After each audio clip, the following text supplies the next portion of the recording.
Hello and welcome to another Travel Risk Management Solutions Travel Safety and Security tip number 6. In this section we're going to be talking about conferences, factories and the variances in between. My name's Tony Ridley and I'm the Editor-in-Chief at travelriskmanagementsolutions.com. So what we find is that many organisations, for some obscure or unknown reason, categorise events, conferences, junkets or extraordinary group travel as not being included in their travel risk management processes and policies.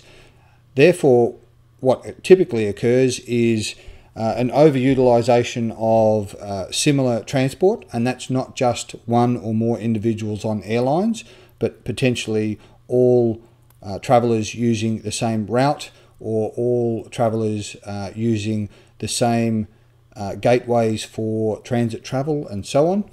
And therefore what we find is the culmination of a gathering and group has an amplification of risk concerns, not just because of the concentration of individuals, but the potential loss and disruption that it represents to an organisation.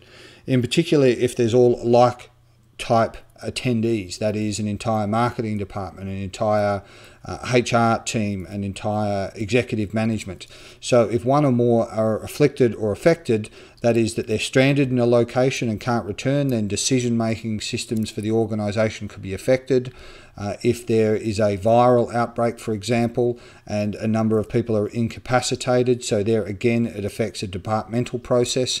And of course, if individuals are either targeted or exposed to everything for political and civil unrest, then obviously their physical welfare also could be affected. So it's important, whilst travel risk management is an umbrella process, it's important to compartmentalise and specifically focus on some activities that may heighten the exposure through seasonality or annual events or even biannual events, and this does include corporate events and conferences. Therefore, anybody who's visiting an outlying region such as a factory by themselves, or even as a group for that matter, will contextually fall into a different travel risk management category.